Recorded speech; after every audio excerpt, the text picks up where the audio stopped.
गिरणी कामगारांचे घरांचा प्रश्न सोडवण्यासाठी जी समिती नेमली आहे ते नियंत्रण समितीचे अध्यक्ष सुनील राणे साहेबांना आम्ही भेटलो आणि सुनील राणे साहेबांनी सांगितले की मी लवकरात लवकर घराची लॉटरी फोडतो। जी गिरणी त्या जागेवर जी गिरण्याच्या चाळीचे राहतात त्यांचंही पुनर्वसन मी करतो आणि तेही 300 चौरस फुटाऐवजी 400 फुटाचं घर देण्याचं मान्य केलं आहे। गिरण्याच्या चाळीत जे राहतात त्यांच्यासाठी ती मागणी मान्य केलेलीच आहे, त्यांनी आश्वासन दिले।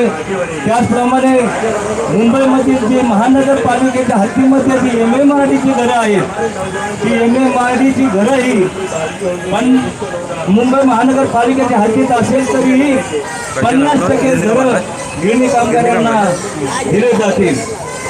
त्याचप्रमाणे 2016 नंतर ज्यांनी घराची पूर्ण रक्कम भरली ती रक्कम भरूनही घराची चावी दिली नाही, त्या घराच्या चावी दिल्यानंतर त्यांचा ताबा दिल्यानंतर त्या ठिकाणी पुढील 3 वर्ष त्यांचं व्याज आणि मेंटेनन्स माफ केलं जाईल। घरापोटी भरलेल्या रकमेवर भाड्याकडून व्याज आकारायचा तेही शासनाकडून त्यांनी मान्य केलेलं आहे। मेंटेनन्स जो आहे तो घर मिळाल्यानंतर भरला जाईल असं त्यांनी खूप आश्वासन दिले, असे बरेच आश्वासन दिली, परंतु त्याची अजूनही पूर्तता झाली नाही।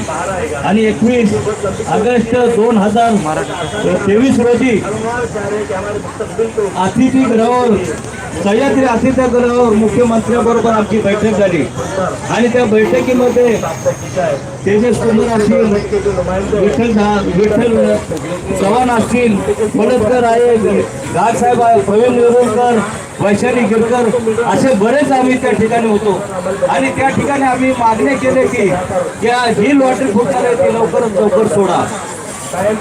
जे 22 एकर जमिनी NTC आहेत त्यावर घराची बांधणी लवकरच सुरू करा। NTC आणि खाजगी घेण्यातील जमिनी कागद घेऊन त्यावर घरा बांधणीला सुरुवात करा।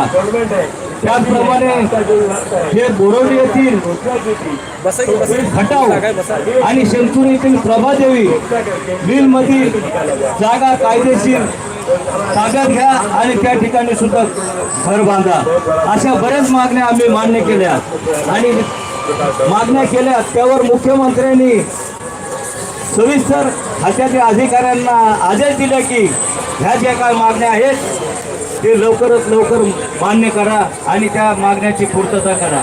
परंतु मित्रांनो त्या मागण्याची अजूनही पूर्तता झाली नाही किंवा मुख्यमंत्र्यांनी सुद्धा त्या ठिकाणी लक्ष घातलेले नाही आणि म्हणूनच आणि गिरणी कामगारांना सांगा की या ठिकाणी आम्ही उद्घाटन करतोय, हे लक्षात ठेवा, हे तुमच्या हातात आहे आणि हे जर तुम्ही उद्घाटन केलं तर या ठिकाणी त्या जागा कोणी हटवू शकत नाही, कुणाचा बाप आला तरी ती जागा हटवू शकत नाही। मुख्यमंत्र्यांना एवढं वजन आहे, एवढी पात्रता आहे, त्यांच्या हातात सर्व काही आहे, परंतु हे मुख्यमंत्री सुद्धा या ठिकाणी करायला मागत नाही आणि म्हणून आम्ही आजवर शांत राहिलो, निवेदन दिली, चर्चा केली, सर्व काही झालं। वेळेला आम्ही गिरणी कामगारांच्या घरासाठी हातही जोडलं, परंतु